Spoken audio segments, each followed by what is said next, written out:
morning, America. It's Friday. It's time for Mornings at 8 with Jonathan Mark on AM 1480 WLEA. Oh, well, yes, it is time for Mornings at 8, and here we are on a Friday morning, November 1st. Kind of chilly out there, 37 degrees, and kind of breezy, and boy, we had some weather overnight, kind of wild and woolly weather, and more cold weather is coming. Well, hey, this is that time of year, and there you go. I hope everybody had a safe Halloween last night or yesterday evening, I guess, or something. So, yeah, it was a little extreme, but I hope the little ones were all safe and everybody had a good time. You listen to national news, and you get the feeling that it's national news. It's written by Stephen King and Monty Python. You really don't understand national news. Man, it's so strange. What did she say, old Nancy? We don't want to impeach the president. Right, okay, yeah, well, tell me another one. And a little closer to home, in Albany, Brian had a story on his news here where there's a bill in the Senate that would allow felons to serve on juries. Brian, is that right? Do I have that right, I think? Yes. Yeah, okay, so Phil Palmisano, Assemblyman Phil Palmisano, says that's really a dumb idea. And I'm thinking, yeah, I guess. So if you had felons serving jury duty, I mean, how likely would they be to bring in a conviction, I mean, really? Here I am serving on a jury. I'm doing time in prison. Whoever it is, whatever they did, it's probably perfectly okay with me. I think it's really a dumb idea. And there's also, now, they would be able to vote, I think, too. That's part of it, too. Yes. Yeah. Now, there's a similar bill in Washington, D.C., by the way, and where felons, even serving life sentences, will be able to vote. Now, there are two, okay, you're a citizen, and you are. You're a citizen of the United States, but you're a felon. So could you still, I don't know, it's really an interesting story. You still are a citizen, but you're a citizen serving a life sentence. But I think maybe not being an attorney, I have no idea. But I think if you're serving time as a felon, you've kind of relinquished your rights, I think. I guess not. I guess not. It is kind of interesting. Yeah, I don't know. I think if you've committed a serious crime and you're serving time, you have relinquished whatever rights you had. Now, maybe once you're out, you can vote again. But while you're in jail or in prison or something, no, I think you've kind of thrown that right out the window. Well, let me see here. Boy, what weather. What weather. As a matter of fact, for all of you worrying yourselves sick over man-made global warming, this might cheer you up a little bit. Utah saw a record cold of minus 43.6 degrees early yesterday morning. Minus 43 in Utah. And I got this from Climate Depot. Meteorologist Paul Dorian said perhaps the most amazing temperature recorded in this unusual cold spell for the western U.S.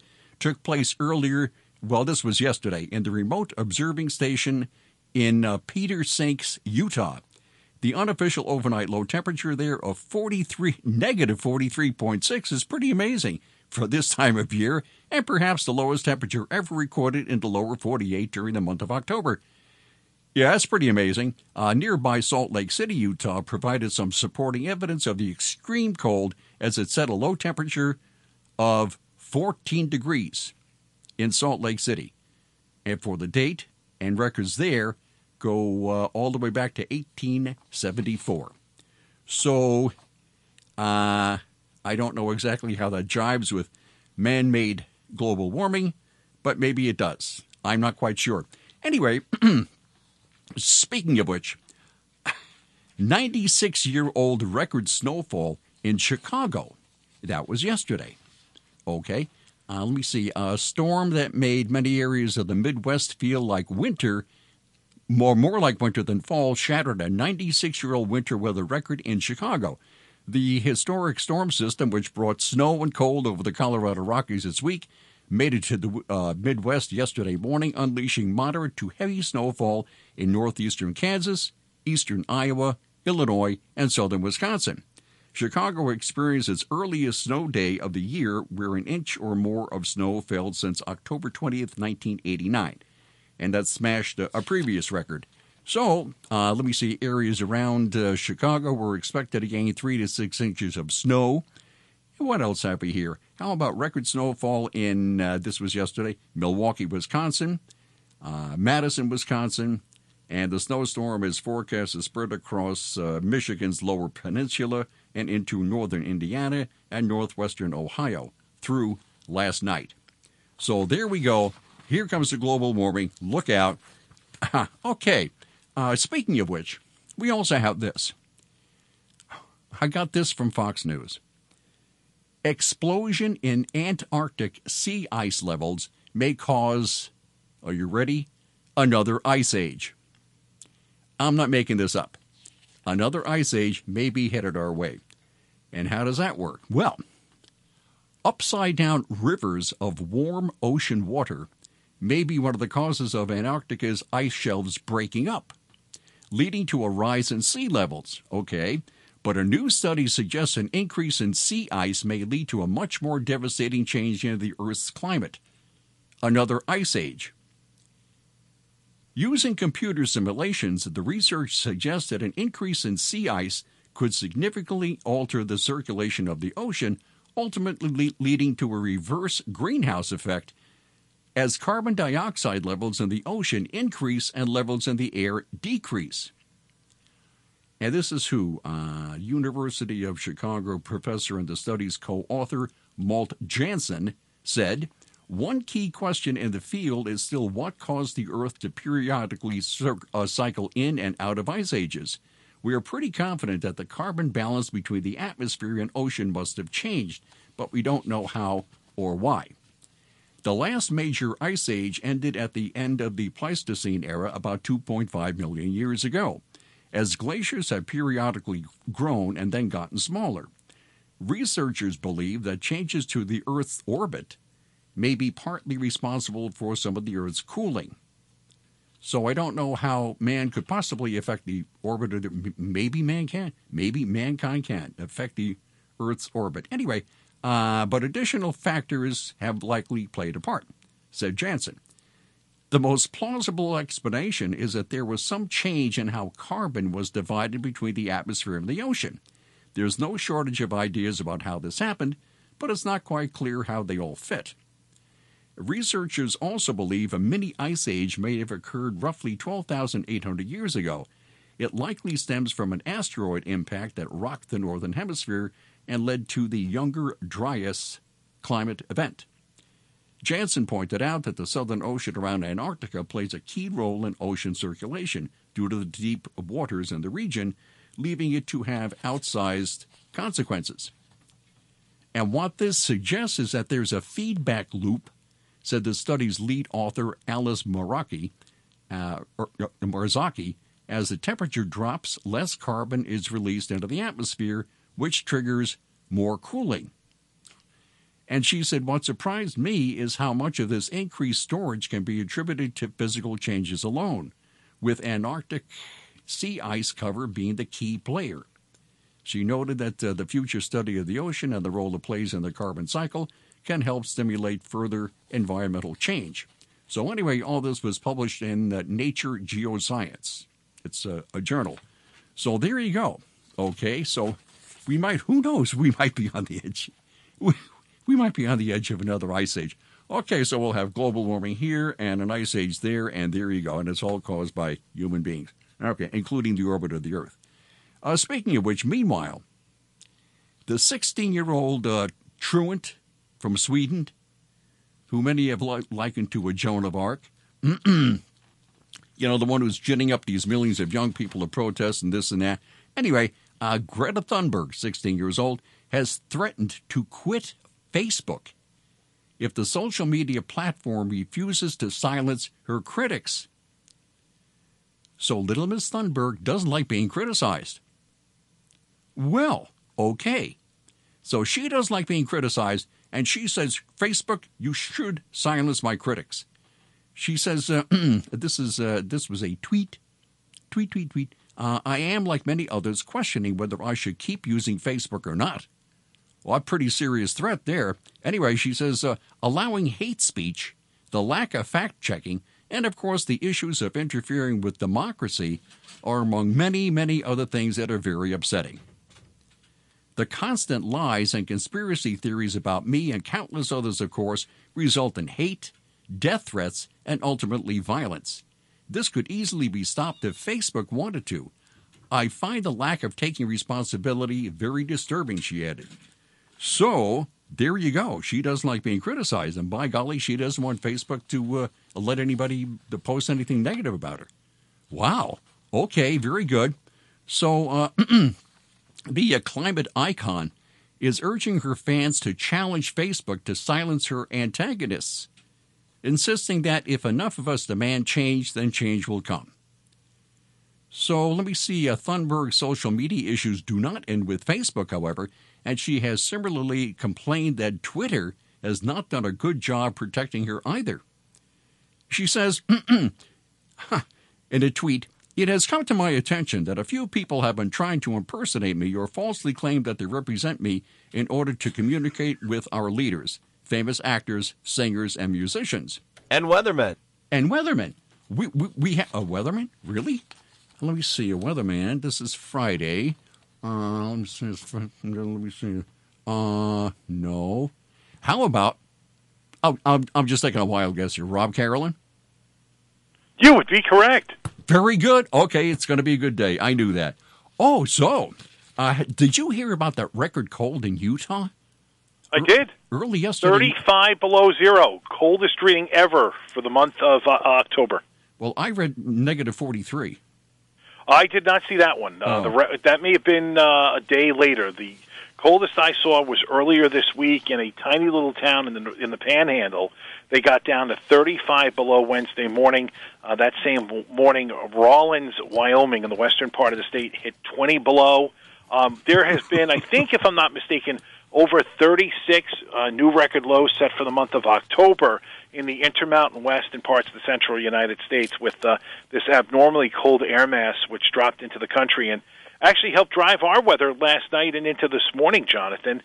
We had quite the cold front race across here, and most of western and central New York experienced wind gusts last night over 50 miles an hour.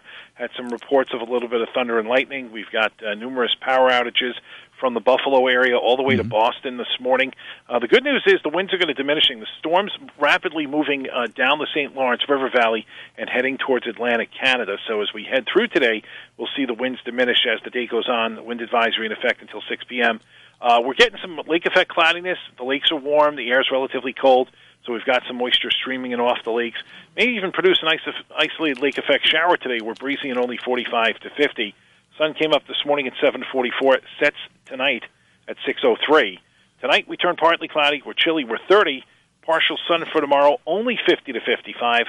Tomorrow night before you go back to bed, remember we return to standard time. Set the clock back an hour. Clouds, maybe a rain or snow shower tomorrow night. Yikes. 30 to 35. Yep. Sunday looks mostly cloudy, cool. 40 to 45 will turn milder Monday and Tuesday, and it looks like even colder weather could be headed our way by this time next week, Jonathan. Oh, good. Thanks, Rob. You're welcome. Yeah, it looks like much of November is going to feature below normal temperatures. Hey, can I jump in? Sure. Certainly. Don't hurt yourself.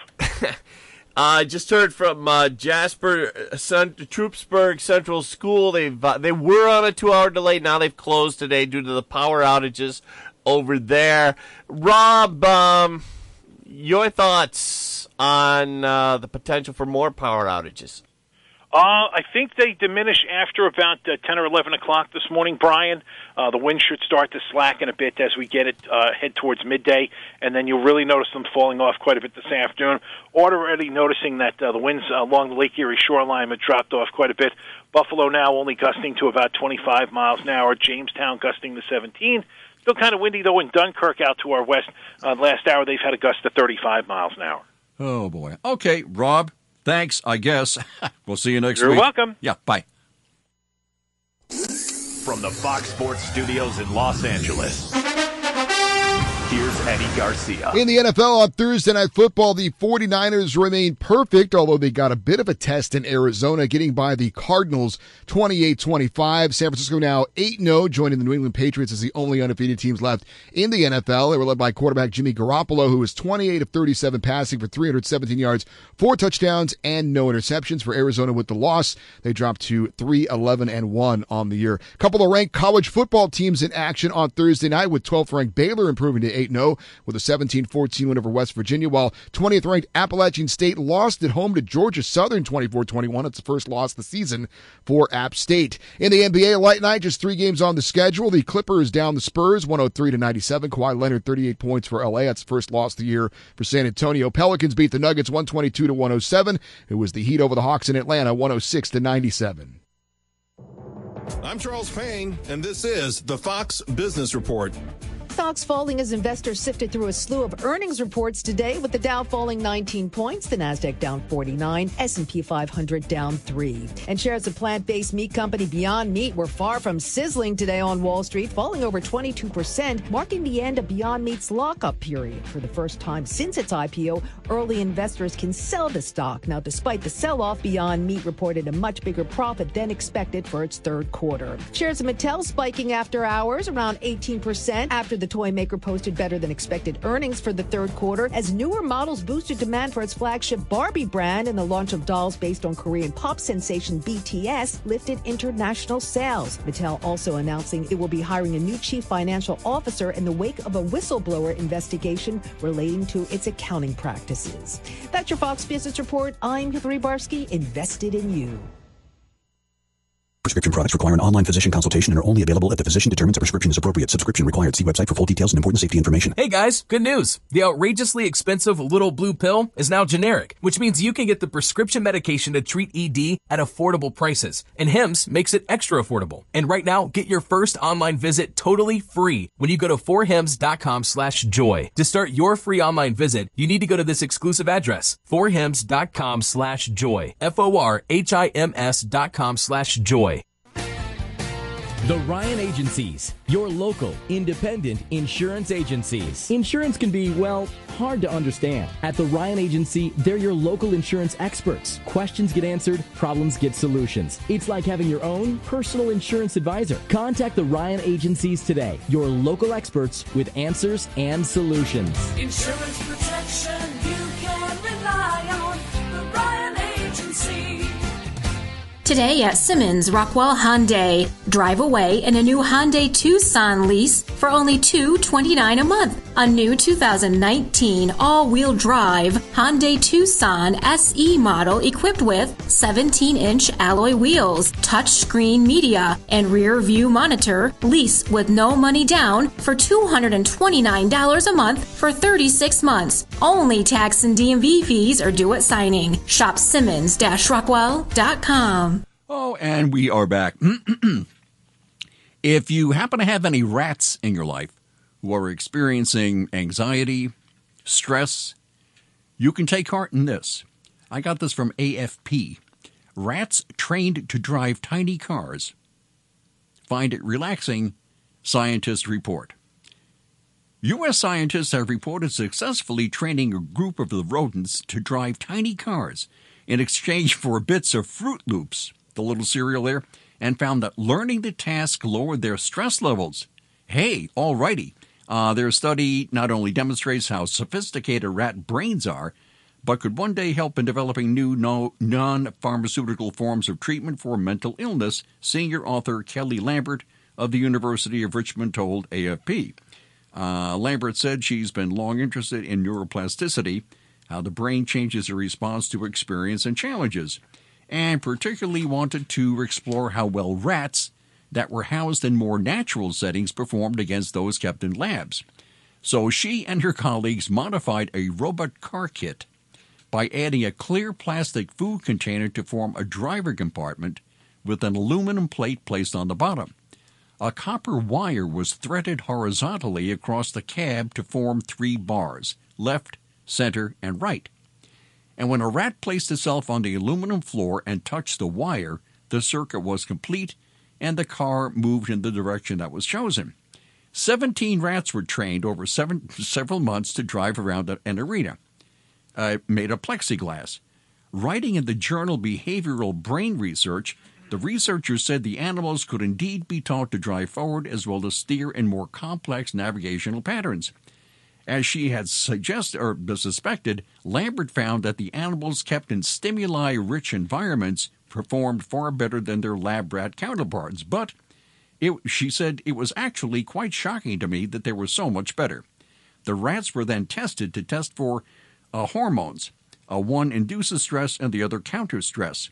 And all rats that underwent training had higher levels of the anti-stress hormone, indicating a more relaxed state, which could be linked to the satisfaction of gaining mastery over a new skill, such referred to as self-efficacy or agency in humans. And what's more, rats that drove themselves showed higher levels of the anti-stress hormone as compared to those who were merely passengers when a human controlled the vehicle. So in other words, when you learn a new skill, even if you're a rat, it lowers your level of stress or anxiety. So, but then you have to think, let's see, now they're driving cars, okay, and they're very relaxed, they're very laid back little rats, but now because they could drive, now they have to deal with the DMV. So you can't go driving around little cars unless you have a license, I guess.